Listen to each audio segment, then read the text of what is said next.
Почитувани слушатели, ја гледате емисијата Македонски корени, не само што гледате, туку ја слушате, а Македонски корени се емитува од Сиднеј со вашите доматини Бети и Јон Треновски. Во наредниве 50 на минути ќе зборуваме за најактуелните теми кои ја тиштат Македонија и македонскиот народ, а во тоа ќе ни помогне нашиот и ваш гостин, политичкиот аналитичар, колумнист и поранешен амбасадор на македонската дипломатија, господинот Ристо Никовски. Токму така, почитувани со господинот Никовски ќе разговараме на многу теми кои се од општи интерес и се надвиснати над Македонија како темни облаци. Еве и дел од тие теми. Ќе разговараме за средбата на македонскиот и бугарскиот премиер за време на посетата на Ватикан, за македонско-бугарските разговори, за политичкиот притисок и кој ја држи палката за евентуална балканска конференција, за напорите на бугарскиот председател да не влезе македонизмот во Европската Унија, за најновите состојби околу автокефалноста на Македонската православна црква и многу други теми. Затоа останете покрај вашите приемници и апарати за да го проследите целиот разговор со господинот Никовски, преку кој разговор ќе бидете информирани, се разбира, од негов агол и негови анализи, почитувани. Ве уверуваме дека нема да зажалите за потрошеното време.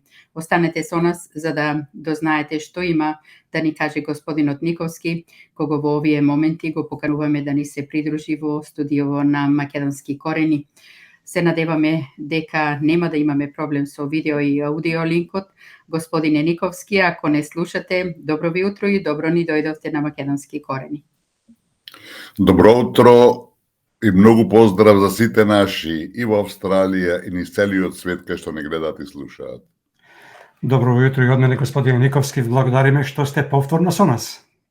Тоа е за мене задоволство, бидејќи ова што ни се случува во земјата последниве години мора да се анализира, мора да се мобилизираат сите македонци каде и да се избориме за она што универзално ни припаѓа, а ние го губиме на еден недоличен начин. Господине Никовски, покрај тоа што за време на посетата на Ватикан од страна на премиерот Ковачевски, кој ја предводеше црковната делегација по повод 24 мај, денот на македонските и се словенски просветители, светите браќа, свети Климент и свети Наум, не беше предвидена средба со неговиот колега Петков, сепак до таа средба дојде. Дали ваквата средба е како резултат на дипломатски притисок од меѓународната заедница или пак Европската Унија е слеп посматрач, а дипломатски притисок, ако веќе постоел, доаѓа од Соединетите Американски држави? Ке вродели плод ваквиот притисок или пак поради врзаните раце и нозе на бугарскиот премиер Петков, од сето тоа нема да има ништо и кому најповеќе му одговара ваквата состојба? Многу прашања. Да, видите, не е јасно на чија иницијатива се одржа средбата, не беше објавено.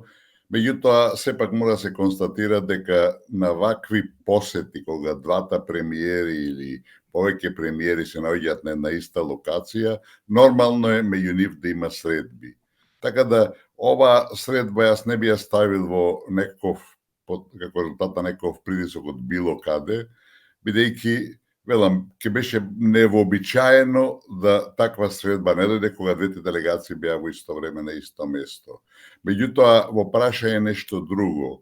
Македонија се однесува, еве да кажеме најгрубо, недолично во односите со Бугарија, продолжува со средби, со иницијативи, со толеранција која ги надминува сите граници, а мора да се однесува сосема поинаку, бидејќи тоа што се случува во Софија, пораките кои од таму доаѓаат се навистина надвор од умот, неприфатливи, понижувачки за нас, а ние се правиме како да не ги разбираме, како да сме одсатни или не знам што. Така да посетата, односно средбата во Рим, не може да се отфрли како нешто невообичаено, али во целина Македонија се однесува на крајно несоодветен начин за прашања од кои зависи нашето да се биде или не.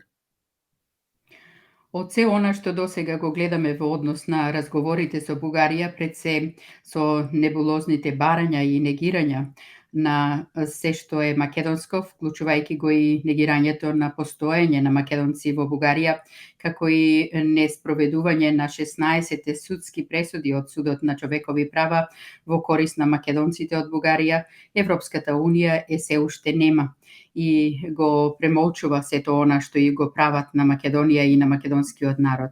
Зошто Европската Унија останува нема и до кога ќе остане нема? Дали ова намерно се прави со цел палката да ја преземе американската дипломатија и како арбитар да ги седнат на заедничка маса и Македонија и Бугарија од една страна, од друга страна Европската Унија и во вид на некаква балканска конференција и со притисок на булдожер дипломатија да ги притиснат страните да дојдат до заедничко прифатливо решение? Повеќе прашања отворивте. Прво и основно мора да знаеме дека проектот на бришење на македонците не е европски, туку е американски. Тој филигрански се спроведува по распадот на Југославија од почетокот на 90-тите години, а ова што моментално се слушува, и не само моментално, него веќе подолго време во начинот на кој се однесува Европската Унија кон Македонија е навистина неприфатлив, меѓутоа не е случаен. Знаете, ако сакате некој да ве брани, ако сакате некој да ве поддржи, ако сакате некој да излезе со свој став, изјава, оценка или било што друго, треба вие први да го покренете тоа прашање, а не да очекувате да падне од Господ или од небото. Македонија ништо не прави за одбрана на своите суштински фундаментални интереси и да очекуваш дека Брисел, тамо некои ситни или повисоки администратори ќе излезат во наша поддршка, тоа е, мислам, повеќе од наивно. Тоа се случуваше за цело време од почетокот на 90-те години, кога Грција го споруваше нашето име. Македонија се однесуваше, повторно ќе кажам, недолично. Македонија се однесуваше како да е тоа нечие друго прашање, нечи друг проблем и нашите врвни политичари го смета тоа прашање како секундарно, терцијално. Дури еден премиер имаше кажано дека тој проблем со името со Грција не е ни меѓу 10 приоритети на државата. Тоа беше крајно несоодветно и да не речам глупост. Значи, ние се однесуваме на начин кој не отвара простор да ги присилиме другите да се изјаснат, да кажат што мислат и да почнеме да градиме една стратегија која ќе биде во наша корист.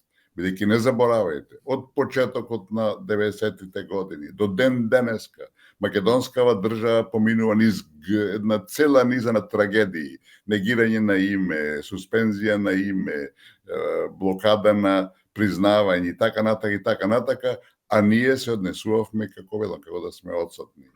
И кога зборуваме за Бугарија, треба да се нагласи дека Бугарија има последна шанса да ги оствари своите историски синдроми, небулози, глупости, антицивилизацијски политики во однос на Македонија.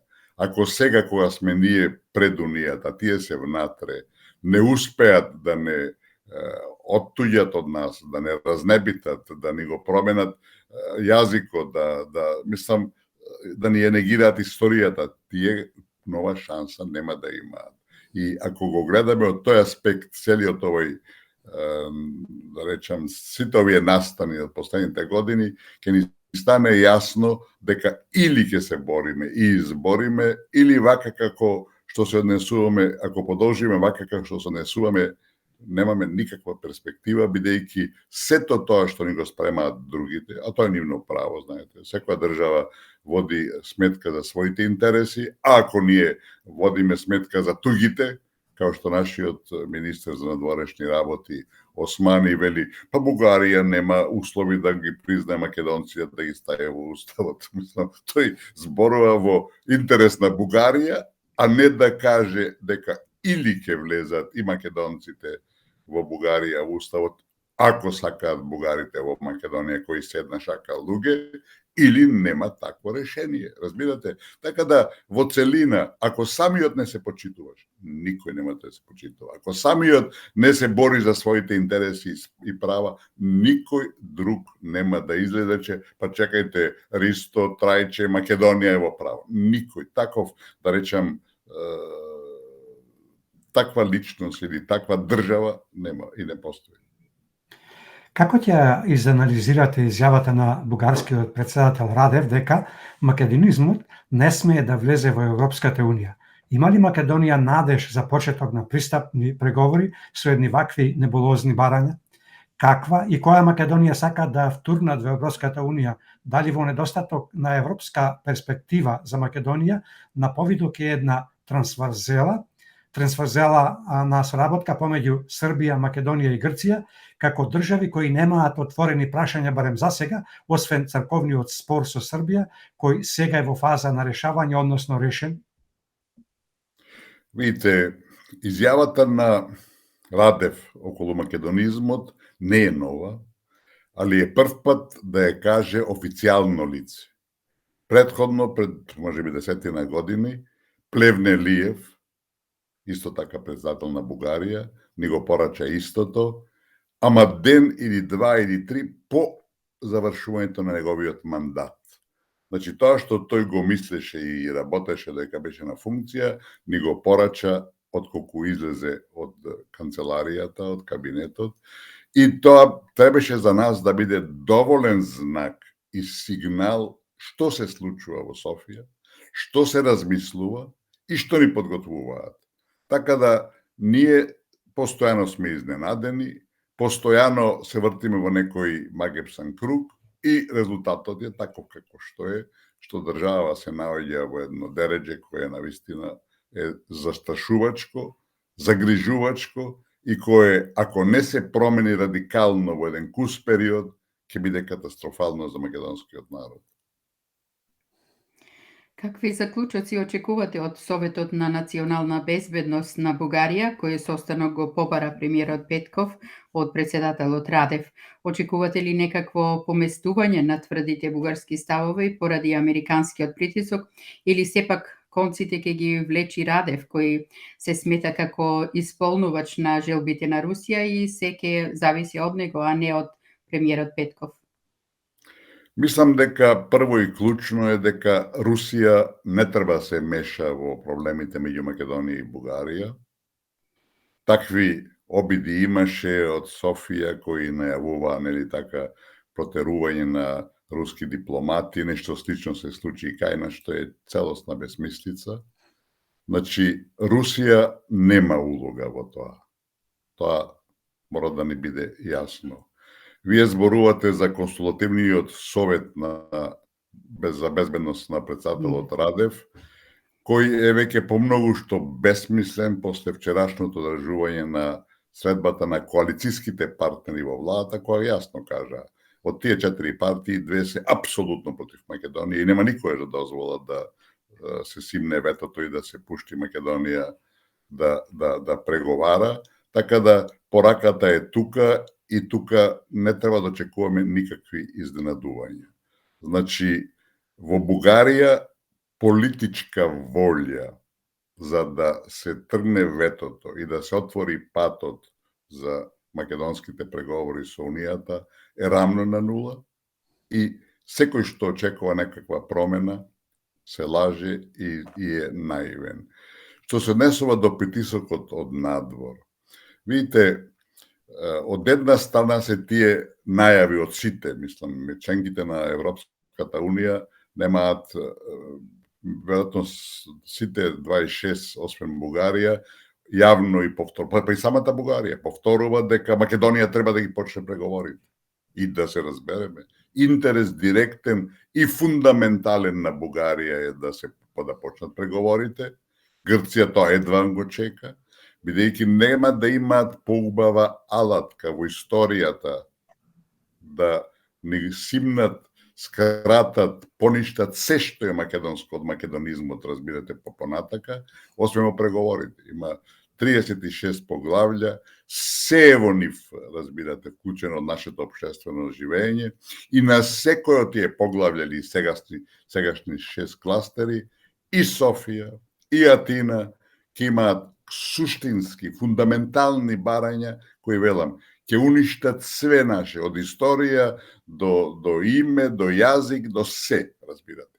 Така да, тука е една да речам, на прв поглед нелогичност, али Бугарија се обидува со своите настојувања што да влезе во преговарачката рамка, да си ја зајакне таа позиција и после кој ќе почнат преговорите да биде чиста рутина бришење на све наше македонско. И да бидеме јасни, од тако се гледа назад, од почетокот на 90-те години по распадот на Југославија и се што ни се случи во меѓувреме, разбирате, од Советот за безбедност на Обединетите нации кој нелегално ни го суспендира името, до привремената спогодба и преку неа со која по повторно Соединетите американски држави ни ја уништија позицијата во спорот. Кај нас никој уште не е свесен колку катастрофална беше таа привремена спогодба со Грција од 1995 година за понатамошниот развој во врска со нашето име, а со други зборови со нашиот идентитет. Така да станува јасно дека ова се што се случува, велам да не ги набедуваме сите настани, дека не е воопшто случајно, дека се работи едно прецизно сценарио и нема да се дозволи македонизмот или македонците како такви да влезат во Унијата. Тоа е веќе чисто како, велам, сончев ден и секој што малку се разбира во тоа му е јасно што се случува. И ако некој мисли, се уште се залажува дека зад политиките на Атина, зад настојувањата да се прекрстиме како народ, како држава, да се разнеродиме како народ, биле само политиките и интересите на Атина, длабоко се лаже. Ако некој се уште мисли дека ова што ни го прави Софија сега е пак само нивни интереси, нивна политика, тоа е чиста наивност, разбирате. Така да, сите тие и од океанот што зборуваат, Македонија треба потхитно да почне преговори, стојат зад интересите на Софија, бидејќи тие коинцидираат. Софија веќе го завршува тој проект започнат во 90-те години, со кој македонци повеќе нема да има, разбирате. Ние ќе останеме повторно некаква аморфна маса и ова подоцна ќе се посветиме повеќе на прашањето околу црквата, нели така, што сега е најактуелно, покажува дека тој процес, разбирате, со повеќе димензии и од сите аспекти треба да се избриши македонизмот, да македонскиот народ се врати некаде на почетокот на 19-тиот век или средината 19-тиот век, кога немавме своја држава и кога, нели така, сите не смета како некаква аморфна маса. За жал, тоа се враќа повторно, се актуализира, а ние се правиме божем не разбираме. Јас верувам дека некои тоа и не го разбираат, али еден добар дел од политичарите тоа свесно го работат, бидејќи се донесени од странците на власт, а албанците во Македонија тоа гледаат како своја историска шанса за дефинитивно финализирање на големо албанскиот проект, кој е веќе завршен на Косово, во Србија, завршен во Албанија, разбирате, и уште остана овој македонски дел кој е во голем дел веќе среден со формална федерализација на Македонија преку Законот за албанскиот јазик, која на политички план да се дефинира е само прашање на техника и тактика. Така. Дали е можно за изликувањето од овој ќорсокак во кој се доведоа разговорите со Бугарија, а поради, како што рековме, небулозните барања на Бугарија, да се употреби истава стратегија која сега е на сцена околу автокефалноста на Македонската православна црква, односно укинувањето на шизмата, која трае повеќе од половина век, која шизма ја наметна Српската православна црква. какви се вашите очекувања до јунскиот самит? Можно ли е Бугарија наспрото изјавите дека ветото останува, сепак да крене рампата и да се започнат пристапните преговори или пак во најмала рака да се добие некаков условен датум? Видите, Бугарија е под силен притисок да го отвори тој процес, бидејќи тоа што се случува пред се со Македонија, Албанија е тука како или така приврзок некаков, е срамота и за Брисел и за Вашингтон. Знаете, тие не присилија, тоа беше тероризам политички, да го подпишеме договорот во Нивици, кој македонската страна на срамен начин го направи, се го жртвуваше своето име и де факто 95% и националниот идентитет. Само сега ќе спомнам дека за прв пат пред некој ден официјално објавија НМРТ, Национална Македонија, НРТВ, значи Национална радиотелевизија, не веќе македонска, разбирате. Тоа одамна се очекуваше, го тактизира, ние на времето правевме шега дека ќе биде смрт, Северно-македонска радиотелевизија, разбирате, али тоа го избегна и прв пат почна да го употребуваат НРТВ. Национално. Значи, тој процес на разнемитување се македонско оди, врви, а ние полека се прилагодуваме на тоа што се случува. Значи, во прашање е нашето однесување. Сите сакаат да почнат преговорите, меѓутоа, додека не се постигнат тие бугарски цели да имаат што подобна позиција во бришењето на македонците, тешко ќе им оди со почнувањето на преговорите. За јунскиот рок, како што прашувате, тоа е просто невозможно, разбирате, и јас се плашам дека некаде во декември оваа година ќе почнат, албанците почнаа да бараат да бидат издвоени од друштвото со Македонија, да Албанија биде посебно третирана во процесот на прием.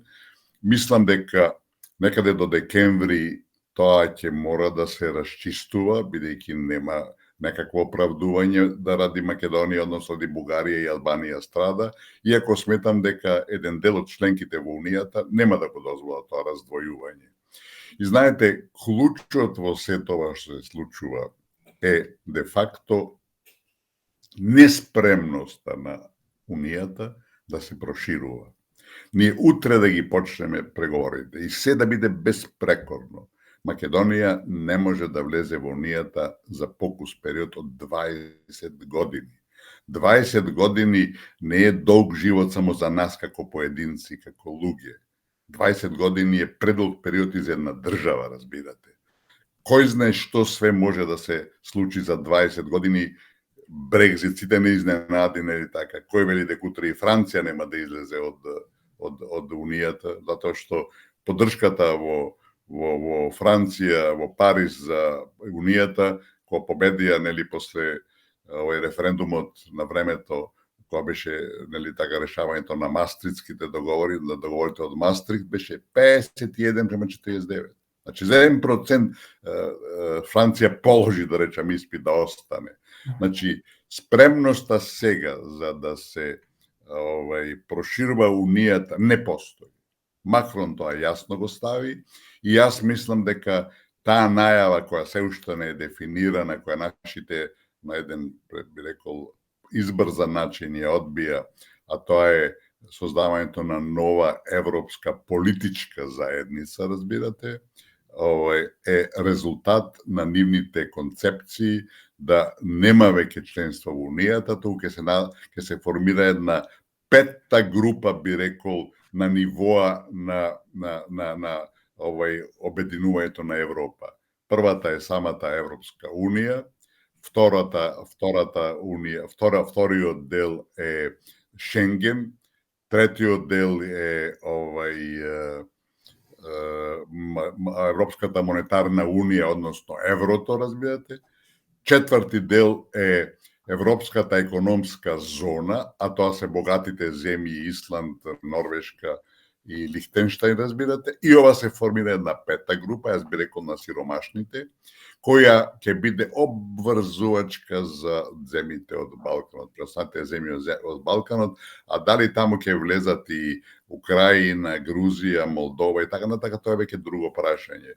Спомнувањето од страна на Макрон дека тука ќе биде и Велика Британија, мислам дека е само една навреда за Лондон, бидејќи Лондон немаше да бара во една така сиромашна група, разбирате. А од друга страна имаме сега веќе најава на Џонсон, премиерот на Велика Британија, дека Британија ќе отвори процедура за создавање на некаква нова Европска унија и Европска економска и безбедностна унија и слично. Така да, велам, се наоѓаме во еден период на тотална неизвестност што ќе иде понатака. Ако вие треба да чекате 20 години да влезете некаде, а во меѓувреме си ги пресечете нозете и рацете, разбирате, за да ве прима тамо, тоа е во најмала рака глупост, разбирате. Тоа е неодговорност и небулоза која не служи никому на чест. Мислам дека Македонија се наоѓа во еден период кога мора да се донесат сериозни одлуки, разбирате, кога мора да се направи пресврт во нашите политики, ако не сакаме самите себе да се самоуништуваме. И во тој контекст, првиот чекор кој мора да го направи Македонија е под итно повлекување од договорот за непријателство, несоработка и недобрососедство со Бугарија. Тоа мора да биде првиот чекор. Имавме ние вчера случај кога поранешниот премиер и председател Црвенковски на еден директен начин го осуди тој договор, што мора секому да му биде јасно, кој е основата на сите овие наши голготи со кои се сочуваме по тајда 2017 година кога беше подпишан меѓу Заев и Борисов, разбирате. Вие да прифатите во еден договор дека имате заедничка историја со друга држава која е посилна, помоќна од вас, членка на Европската унија и слично, тоа значи да прифаќате дека имате дека историјата ви е бугарска, разбирате. Тоа е толку едноставно и просто. И сега во една таква ситуација да вие подготвувате нов договор, разбирате, тоа покажува дека не знаете што правите, разбирате, во најблага форма кажано, сваќате. Ако веќе имате договор, а да се разбереме, во дипломатијата врвен меѓународен договор е тој договор за пријателство, соработка и добрососедство. И тие договори кои се релативно ретки во историјата и во светот, затоа што покажуваат дека меѓу тие две земји нема никакви отворени проблеми. А ние со Бугарија немаме затворени проблеми, не отворени, сите проблеми се отворени, разбирате. Вие подпишувате еден таков договор со кој си ги врзувате рацете. И никој во Македонија сега не направи анализа, политичарите, разбирате, јас објавам на таа тема од време на време и сега спремен на подлабока анализа, од договорот со Бугарија, сите оние што клучни точки, освен она ќе соработуваме економски и така натака, што се цело време бла-бла, разбирате, тоа одавна се зборува и ништо не се прави од изградба на инфраструктура и патишта и слично. Сите оние клучни политички клаузули во тој договор, Бугарија на еден флагрантен, груб, агресивен, примитивен начин ги игнорира и не ги спроведува. И цело време викаат дека Македонија не ги спроведува. А ние молчиме. Па видите, јас мислам дека ниедна држава во историјата не се ставила во толку, мислам, понижувачка позиција која што прави денеска Македонија. Место ние да пукаме со сите оружје, разбирате. Тие бараат 3000 бугари да влезат во нашиот устав, а имаме 100.000 македонци во Бугарија кои немаат никакви права. И тие 14 договори, 14 пресуди на Судот за човекови права од Страсбург, разбирате, не ги спроведуваат и ние молчиме. И последните информации се дека во Советот на Европа, кога станало збор за спроведувањето, бидејќи Судот за човекови права во Страсбург е дел, орган на Советот на Европа. Тоа е првата европска мултилатерална организација за човекови права, разбирате. Таа се грижи за човековите права за секој поединец во Европа, разбирате, и кога тоа се разговарало за Бугарија, нашите се повлекле, добиле инструкција очигледно да не се мешаат за оно што е за нас клучно и од животен интерес.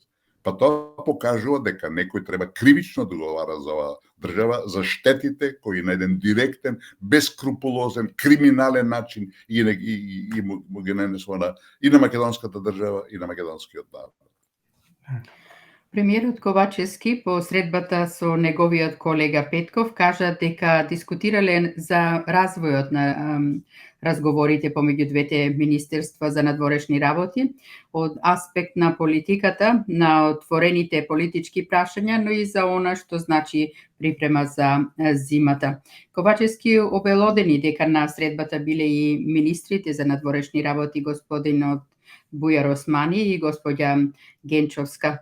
На средбата се договориле разговорите да продолжат со цел да дојдат до документ кој би бил прифатлив за двете држави и кој би можел да представува основа за решение. Како ја свативте оваа изјава на Ковачевски? Што сака да ја каже на македонската јавност со ваквиот така наречен затутулени и замутулени изјави? Зошто не е транспарентен и зошто ја држи во мрак целата македонска јавност, вклучувајќи ја и опозицијата, како што тоа го прави неговиот бугарски колега, кој редовно ги брифира сите бугарски политички партии и председателот? Видите, заклучокот од тоа што се случи на таа средба е дека нема ништо ново. Тоа значи дека не е направен никаков напредок во тие за нас понижувачки срамни преговори и тоа мора да радува. Затоа што моментот кога тие ќе се договорат, да знаете, тоа ќе биде на сериозна штета на македонскиот народ и македонската држава.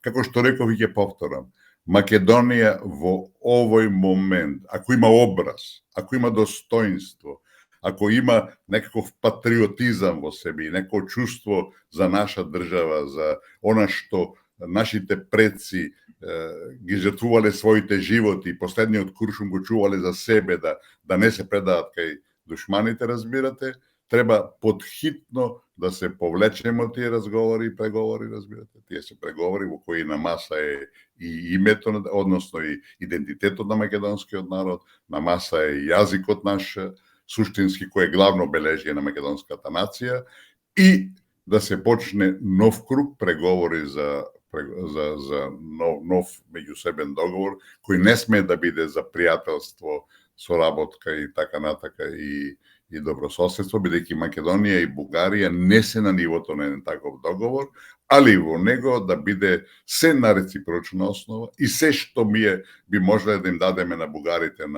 во Македонија, кои ги нема, кои се шака, али еве, да покажеме на таква добра волја, истото во најмал рака мора да го добијат и македонците во Бугарија. И кога сме на таа тема, ќе ми дозволите, во вашата емисија веќе најмалку 2 пати ја спомнував за вестникот Народна волја во Бугарија, кој престана да излегува по повод смртта нашиот херој и голем патриот Георги Христов. И велам, имавме и апели од Австралија, за жал немавме никаков одговор позитивен, осим една наша патриотка која испрати 50 евра на адресата на разна сметката во Софија.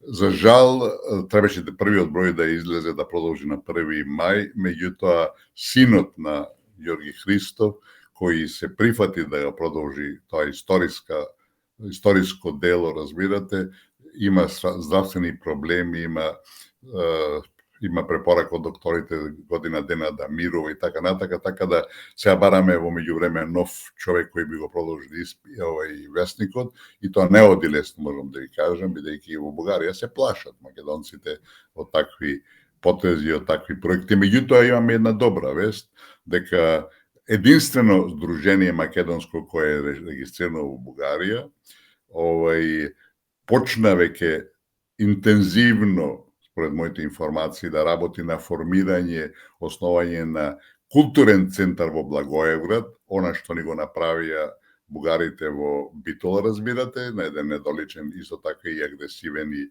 подмолен начин со името на фашистот, познатиот фашист Ванчо, или така, Ванчо, и тие веќе напишаа писмо, кога што знам, до нашиот премиер, кој вети дека државата ќе отвори тамо културен центар, што е погрешно, треба да го отворат нашите во Бугарија. Овие, велам, веќе ми јавија дека и простории нашле, разбирате, и вела како државата сака да помогне, бујрум, тука сме ние, дайте ги средствата. Јас не верувам дека нашиот премиер ќе одговорат позитивно во се тоа што го зборуваме во однос на Бугарија, али во секој случај дел од парите кои нашите големи патриоти од Канада веќе ги одвоија за вестникот, ќе почнеме да ги трошиме на таа насока, да, нели така, да се отвори од страна на македонците во Бугарија културен центар и ќе видиме како ќе реагира бугарската влада, разбирате. Тие се плашат дека ова дружение веднаш ќе биде укинато, ќе биде земена лиценцата, али тоа ќе ни даде нови шанси да се бориме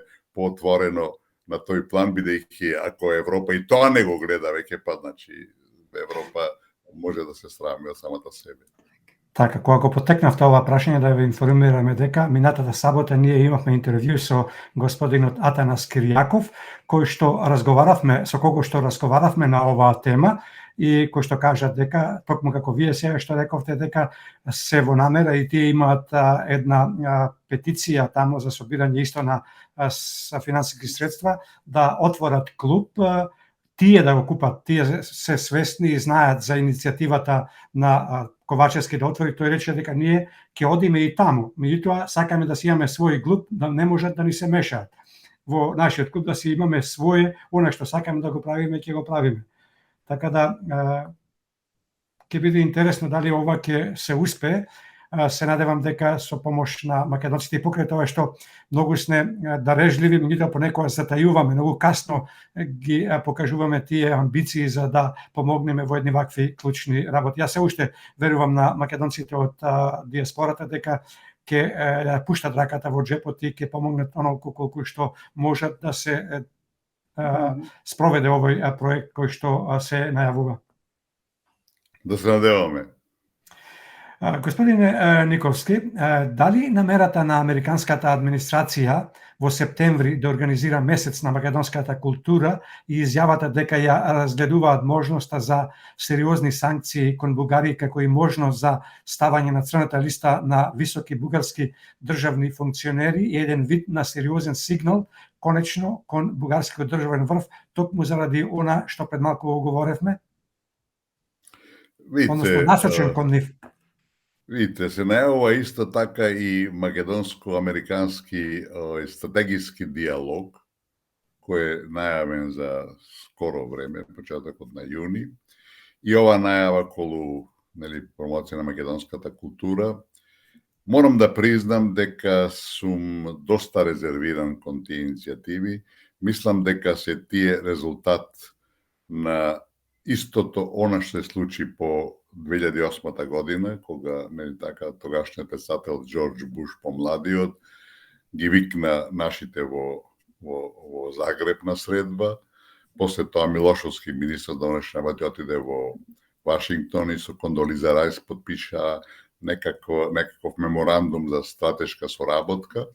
Мислам дека се тие во основата утешни награди за Македонија за ова што ни се случува, бидејќи, велам, треба да е човек недоволно информиран за да не свати дека за се ова што се случува со Македонија се наоѓа токму Вашингтон, кој, велам, тоа е врната светска дипломатија, се прилагодува на условите и на приликите и никогаш не се експонира во правец на она да се види што е што.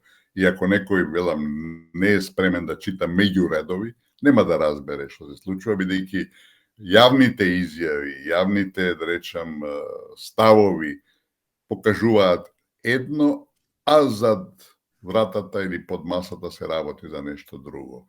Во секој случај, тие се за нас важни манифестации, треба да се искористат максимално, меѓутоа, велам, мораме да бидеме свесни дека ниту Софија, а уште помалку Атина спредува своји политики, тие факти е дека реализира своји интереси, али и тоа што ни го направи Софија, и ова што ни го прави, тоа што направи Атина, и ова што ни го прави Софија, се резултат на пошироки, поважни светски фактори, а не на нашиве соседни земји, кои се разбира, кои ќе видат што и како се случува, преземаат своји чекори, ги максимализираат своите интереси и како што гледаме до сега, благодарејќи на нашата неспособност, некадарност, да речем предаденост и продаденост, односно тие и успеаваат.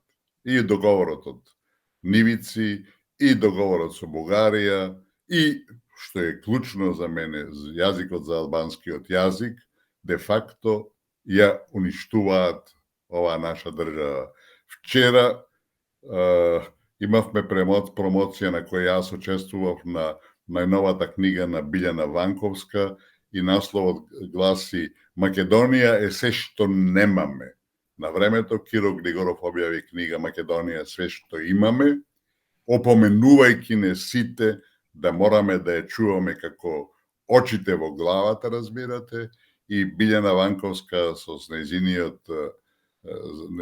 зборник на колумни кои се вистински есеи, ни кажува дека не само што не го послушавме аманетот од Григоров, туку напротив, ние од ден на ден се повеќе ја губиме нашата мила, драга и историски, мислам, неспорна Македонија.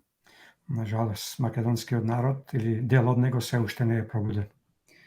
Пред некој ден, американскиот председател Џо Бајден изјави дека САД биле спремни да ја бранат независноста на Тајван, ако треба и со војна. Како ќе ја прокоментирате оваа изјава и зошто баш сега кога веќе има едно жариште во Украина? Токму заради тоа, мислам дека е Вашингтон преплашен дека додека трае војната во Украина, дека Кина може да преземе сериозни мерки, одлучни мерки, да си го врати Тајван во своите граници. Мислам дека е познато, освен неколку беззначајни земји во некои периоди и нашата, за жал, нашата Македонија беше на таа линија да признава независност на Тајван, вклучувајќи ги американците, сте признаваат дека Тајван е дел од Кина, разбирате. Лично мислам дека тоа е едно застрашување или опомена на Пекинг да внимава што прави. Лично мислам дека Кина не е подготвена да трне во една таква акција, бидејќи има пошироки интереси, а фактот дека во цел свет сите признава дека Тајван е нејзин дел, мислам и е доволна сатисфакција. Така да не очекувам дека ќе се случи нешто драматично меѓу Кина и Тајван, али велам, за секој случај Бајден вели дај да не трнат овие во акција, бидејќи на Америка ќе биде невозможно да се ангажира и таму и во Украина. Да не забораваме, све се случува во Украина е де факто војна меѓу Америка и Русија, и американците се спремни да се борат против Русија до последниот украинец. Так. Вие како политичка аналитичар и како дипломат, кога ги гледате сите случувања во општеството, односно во државата, почнувајќи од политичката криза па економската и социјалната, дали на повидок гледате дека предвремените парламентарни избори кои опозицијата веќе подолг период ги бара, сепак ќе се случат и покрај тоа што од власта и парламентарното мнозинство велат дека до тоа нема да дојде? Видите, власта сосема со право јасно порача. Предвремени избори нема да има. Тие немаат некое големо мнозинство, сега сепак имаат повеќе од колку порано, 64 пратеници, а 61 им е доволно. Али, сето ова ще случува во државата. Ако не се спречи, за некоја година, година-две, ќе биде доцна и исправка нема да има. Се уште Македонија има шанса да го спаси македонизмот, да се излече од овој ќорсо како кој сме доведени во голема мерка и со наша вина, нели така? И во тој контекст едини излез од дадената ситуација се предвремени избори. Оваа власт нема да ја промени својата политика, ќе го продолжи понижувањето на македонците, ќе продолжи со прифаќање на сите тие ултиматуми разноразни кои доаѓаат од Софија или било каде, и едини рецепт за да обстанеме е промена на власта. Меѓутоа, нели, опозицијата веќе закажа митинг на 18 јуни, ако не ја присилат, почна со еден активен бојкот во собранието, ако не ја присилат власта на предвремени избори, тие нема да се случат. А тоа ќе биде трагично за македонскиот народ и за македонската држава.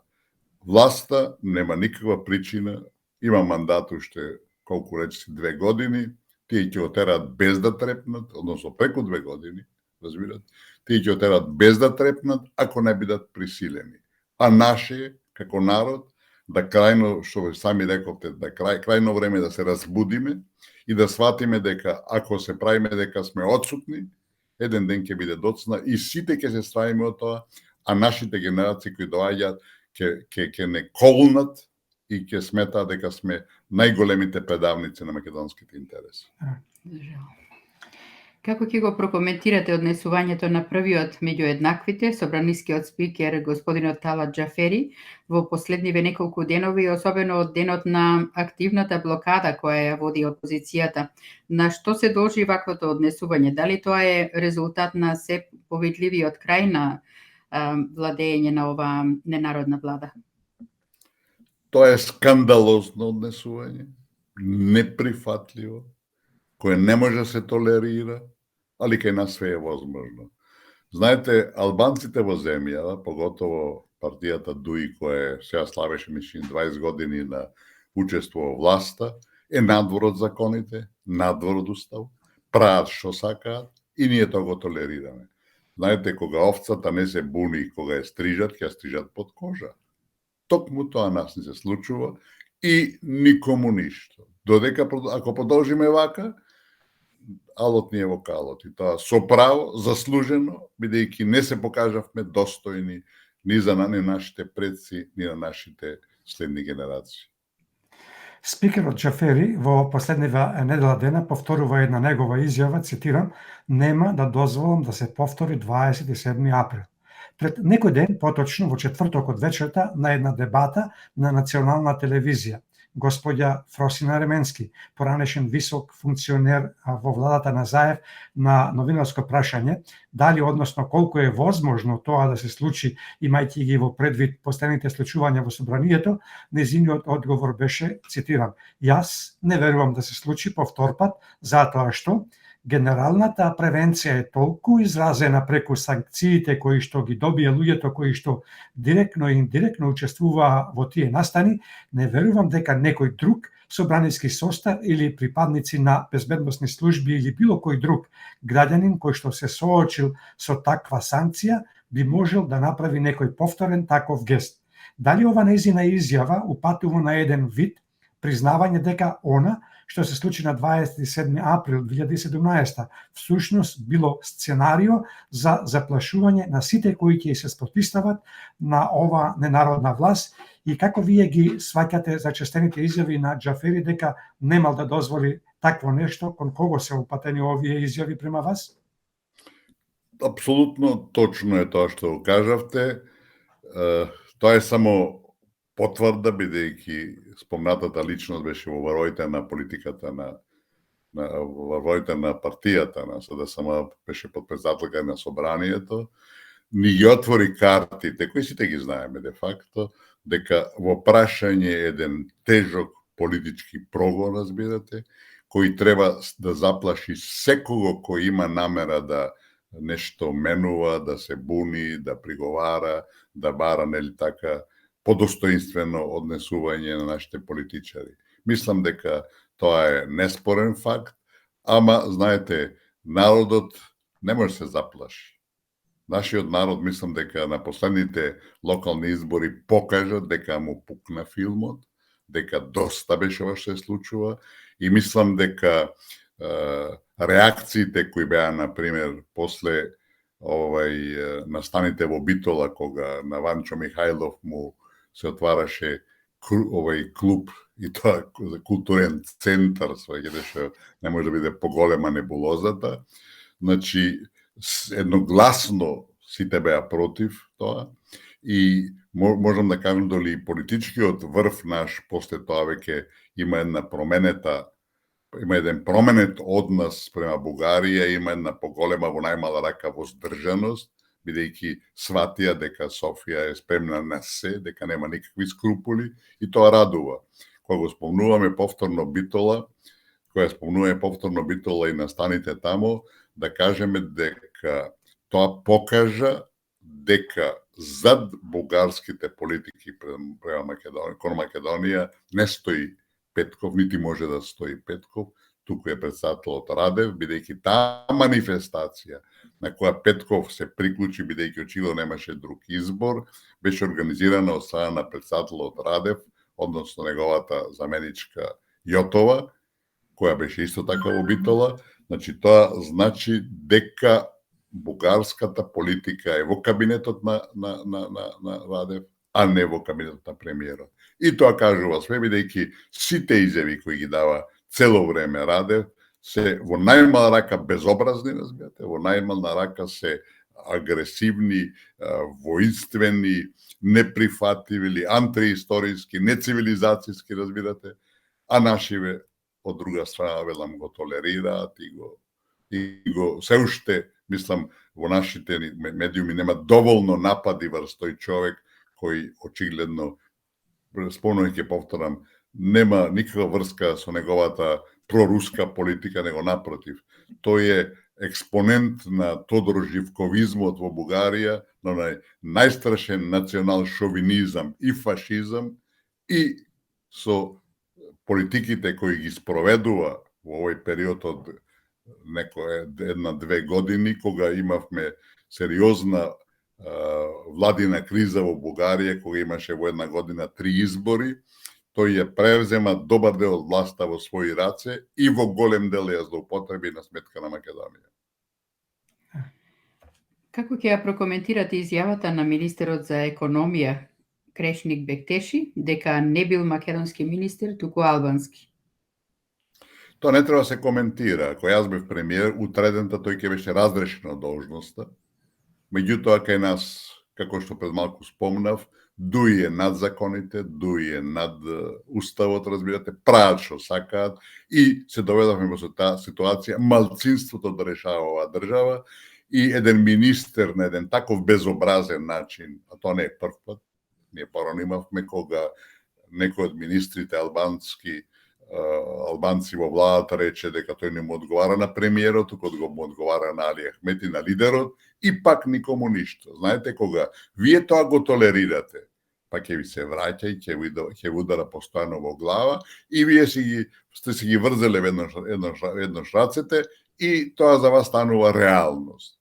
Таа реалност е погубна за Македонија и ако, велам, тоа е само еден случај, има десетици случаи, во последно време имаш некој пукање во чај, каде еден од високите функционери во МВР тамо расчистува, ослободува и така натака. Видите, албанците, за разлика од македонците во ова наша држава, се добро организирани, тие имаат разработена своја мрежа и факт е, неспорен факт е дека сите нивни министри, директори, обвинители, суди работат за албанската кауза. Тие одговараат, сите одговараат, бидејќи партијата ги поставува, нели така? Тие одговараат на партискиот лидер и прават према неговите инструкции. Тоа покажува дека држава нема, дека ова е една збирштина на разни интереси кои, нели така, немат врска со македонизмот и со македонците, а се додека ние тоа го толерираме, ќе го јадеме ќотекот. Како ќе ги прокоментирате изјавите на македонскиот државен врв, Финска и Шведска веднаш подитно да станат членки на НАТО? Според кои критериуми и зошто тие мораат веднаш да влезат во НАТО, а ние како држава моравме да поминеме преку трнливиот пат со промена на името и идентитетот? Дали Македонија ја пропушти шансата за влез во НАТО уште во 1998 година, кога од нас НАТО побара да сме го отстапеле воздушниот простор за да можат да ја бомбардираат Србија? Дали ако тогаш поставевме услов, ќе дојдеше до условувањето за промената на името за влез во НАТО?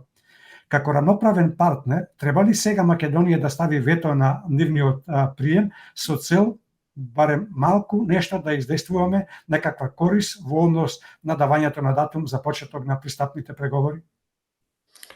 Видите, јас службував некој време во Москва, претходниот патриарх Алексеј II јасно ми рече Кирил и Методи се македонски просветители и јас се чудам, рече, што вие тој ден не го славите како државен празник. Јас тоа веднаш го јавив во Скопје, после тоа тогашниот премиер Бучковски дојде во Санкт Петерсбург на некој форум и му го пренесов лично, му викам треба подхитно Македонија да го слави тој ден како државен празник, бидејќи нешто позначајно во нашата историја речи и немаме. После некој време тоа се случи. Ние имаме изјава на Путин дека Кирил и Методи се македонци, дека писменоста доаѓа од Македонија, што е драгоцено за нас, разбирате, поготово овие услови. И нашата политика во Русија, вклучувајќи и во период кога јас бев тамо, е апсолутно погрешна. Ние немаме никакви ставови, никакви разработени стратегии во однос на Русија.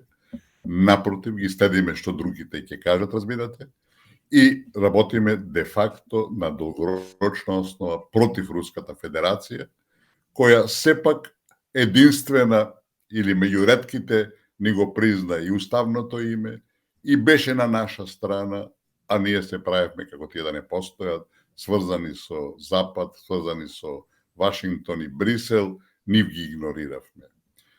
Ова сега со Шведска и Финска повторно е против интересите на Европа, разбирате. Тоа е дополнителна поделба на Европа, а ние тоа не размислуваме од некоја поширока основа, туку ако бараат тие силните тоа да се случи, ние како така без глава трчаме напред. Добро е што Ердоган тоа сака да го спречи, бидејќи ќе повторам уште еднош, сум го кажал тоа и порано, главна жртва на ова се случува моментално е Украина, државата е уништена и политиката која нејзините лидери ја водат е катастрофална со оглед на интересите на украинскиот народ, разбирате. Втора жртва на тоа е Европа. Знаете, Европа не може да биде обединета без Русија да биде дел од неја. Таа најстарите аспирации за европско единство доаѓаат од разни центри на Европа, меѓу другите од 19. век, од Руската империја, некогаш разбирате, и таа требаше биде од Урал до Атлантикот. Ако велам сега ова се прави, втората жртва е Европа, бидејќи Европа веќе станува пион во рацете на Вашингтон и нема да има никојаш своја улога на светски план. И третата жртва е Русија, али велам, ние со нашата нецелесообразна политика си правиме штета место корист. Ако секоја држава и секоја раководство е должно да политиките своји ги формулира во интерес на сопствениот народ и сопствената држава, ние го правиме токму спротивното и се правиме на сопствена штета. И затоа ни се случува и со Грција претходно и со Бугарија сега, не држат како да сме некои најголеми криминалци и агресори во светот и барат од нас работи кои се надвор од умот, а ние слепо ги следиме. Ако така продолжиме, велам, алот ќе ни биде во калот. Така, како гледате на предлогот на американскиот председател Џо Бајден за иде на амбасадор во Македонија да ја испрати Ангела Прајс Гелер на местото на Кейт Мари Бернс? Видите, мислам дека тука нема ништо посебно, бидејќи, колку што ми е познато, сегашната амбасадорка веќе трета година навршува Македонија, толку е мандатот кој го имат американските амбасадори, разбирате, и ова е една нормална промена, а најавената личност не е од тие трабл-шутери што викаат, кои се испаќаат во земји кои се проблематични со недефинирани работи. И тоа само потврдува дека за нив сме ние решен случај и дека ова се случува што е во текст со Бугарија е само дел од некаква, да речеме, етапа на тоа разнебитување на македонците и на македонската држава, и таа само ќе продолжи од сегашната политика. Центарот на одлучување во Скопје ќе биде и понатака на Кале, разбирате, во тврдината кои тие таму ја изградија и понатака ќе живееме само ради нашата глупост и нашата некадарност, ќе продолжиме да живееме како нечии, разбирате, пиони кои прават тоа што му кажат, што ќе му кажат, а не тоа што е интерес сопствениот народ и сопствената држава. Како гледате на последните случувања со давањето на томос, односно признавање на автокефалноста на МПЦ Охридска архиепископија од страна на Српската православна црква, наспроти оние информации кои пристигаат од Вселенскиот патриарх Вартоломеј, кој никаде во неговите изјави не ја споменува Македонската православна црква? Дали со некаква тројна формула ќе се реши конечниот статус на МПЦ? Видите, тука има два дела. Прв дел е Цариградската патриаршија, а втор дел е Српската православна црква. Морам да признам дека признавањето на автокефален статус од страна на Белград ме изненади, не го очекував, али тоа е во секој случај во договор со Руската православна црква и веќе имавме потврди од Балашов и од архиепископ, од патриархот Кирил, дека тоа е така позитивен исчекор. Тоа е силен и тежок удар за Бугарија и намерно е направен. Одлуката на Белград е извонредна, таа е политичка пред се, не е црковна. И тоа мора да радува, бидејќи веќе меѓу Македонија и Србија нема отворени прашања, разбирате. Сега ќе цитирам еден кичевчанец кој напишал на овие, нели, на интернет, вели името, вика, грчко, јазикот бугарски, црквата српска, територијата албанска, вредностите европски. Мислам, дали извонредна анализа. Сега тука мораме да правиме после од пред 2 дена исправка. Црквата е веќе ничија, разбирате. Затоа што радува што Белград и СПЦ не призна како Македонска православна црква, Охридска архиепископија и тоа е пон погодок. Меѓутоа работата не е завршена. Вие сами го спомнавте она што го започна де факто патриаршијата во Цариград, а тоа е да ние нели така не бидеме веќе да бидеме канонска црква и тие рекоа црквата ќе биде во рамките на државата, ќе биде Охридска, не архиепископија, Охридска црква, разбирате. И нема да смее да користи ништо терминот Македонија, македонски и слично. Значи, таа веќе не е македонска црква, разбирате. Тоа за мене е втор нивици, познано и првиот катастрофален, и не случаен. И сега ова што се најава на 12 јуни дека ќе има сослужување меѓу нашата црква и патриаршијата и дека тоа се добие томосот, ќе го потврди тоа. Да бидам искрен, јас такво нешто не би прифатил.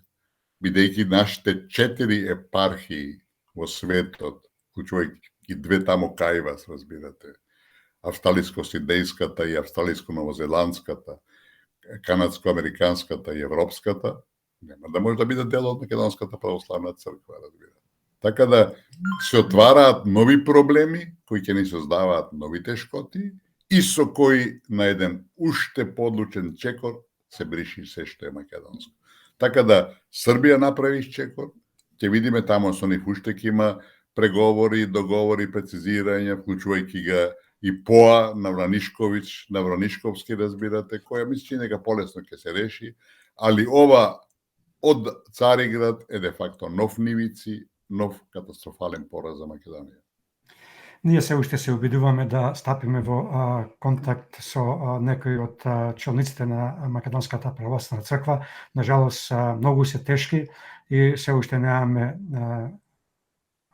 направено некој чекор кој што би прифатиле да бидат на македонски корени, меѓутоа надежта умира последна, се надеваме дека во следниве недели сепак ќе ја прифатат нашата покана. Па видите, после 12 јуни кога ќе се случи тој главен настан, тие нема да можат да имаат избор, ќе мора да го бранат тоа што го направиле. Али велам, според мене, ако се прифати такво нешто, тоа ќе биде погрешно.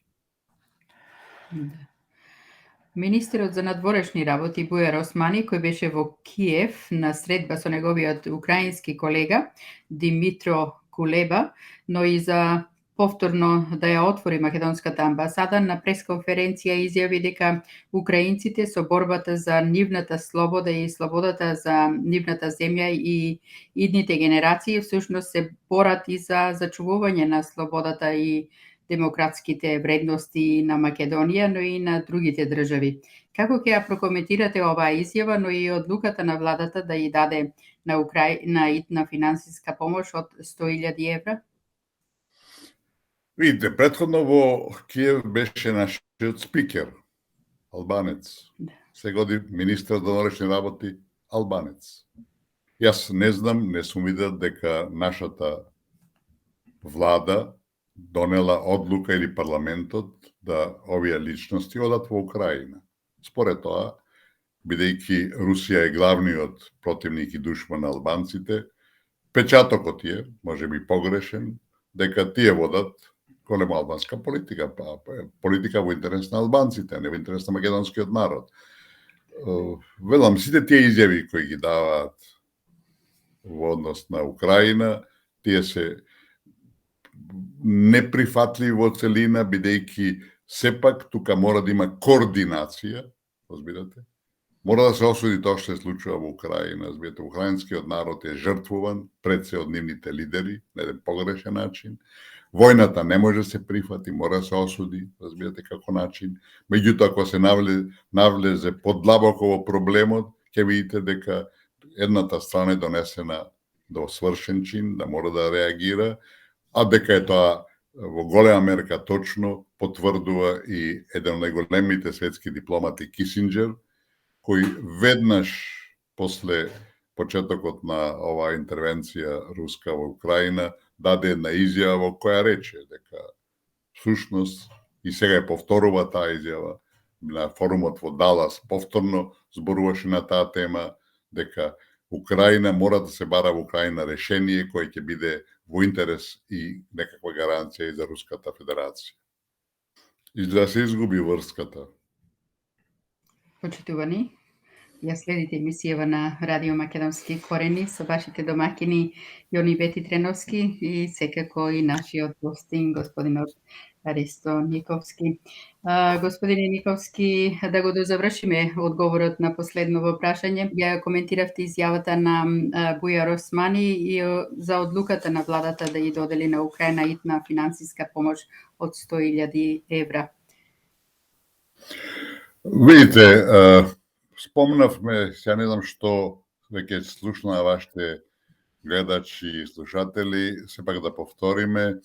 Предходно во Украина беше спикерот, председател на парламентот Џафери, албанец, сега е тамо нашиот министер за надворешни работи, албанец повторно.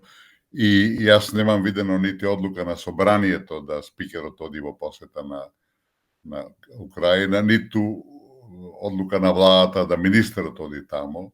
Предпоставам дека нешто и постои, али велам, јавноста не е известена.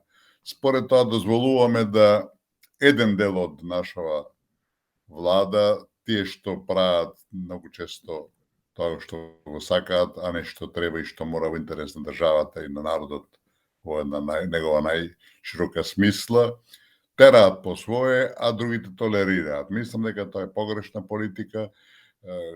Тоа што се случува во Украина е трагично, народот страда, милиони и напуштија своите домови, што е нешто, мислам, пострашно не може да се случи. Рековме кои се последиците на кои се причините за тоа, го спомнавме и Кисинџер кој вели дека има црвени линии секоја држава, особено една голема сила како што е Руската Федерација, и дека кога тие црвени линии се прекинат, се негираат, се игнорираат, настануваат вакви несакани последици. Во целина, војната мора да се осуди, не треба да се барат решенија на воен план, меѓутоа историјата покажа дека тие биде често неизбежни, а мислам дека во голем дел е и ова сега. Македонија треба да сочувствува со украинскиот народ, треба да се има, да се води сметка за неговите страдања сега, меѓутоа мора да се води сметка дека решението треба да се бара на еден поширок план и дека во основата ова што се случува е резултат на погрешните украински политики. Така, денеска некако Да. ни успеа да ни влезат на 2 пати, да не блокираат, ама ево, повторно се вративме. Не знам кому му пречи толку, дали толку им пречи ова се што го говориме. Господинот Не знам. Никовски или... Друго не знам што, само можем да спекулираме кога точно не знаеме. Само приметуваме и ни кажуваат дека една особа со име и презиме кој што не е македонец, а веруваме дека е македонец, се појавува овде и штом тој се појави автоматски не оневозможуваат. Никој не може да не спречи. Ќе се обидуваат, ќе не прекинуваат, ама ние ќе успееме и Македонија и македонците ќе успеат. Токму така. Токму така, господине Никовски, ви благодариме и денес за учеството во Македонски корени. Ете, со мали препреки успеавме да го завршиме интервјуто. Имајте си убав викенд. Ви благодариме, чувајте се, пријатно и до слушање.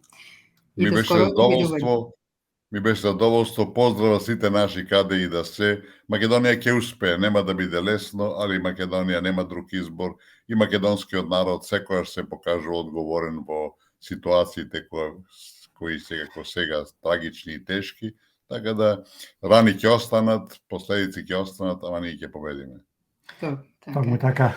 Македонија. Верувам дека ќе успее да продрат овие пораки кои што се упатуваат не само од вас, него и од сите учесници на македонски корени. Се надеваме дека полека ќе се пробудат и оние најзаспаните, за да може да еднаш за секогаш да си го вратиме она, барем што ни го зедоа, ни го продадоа.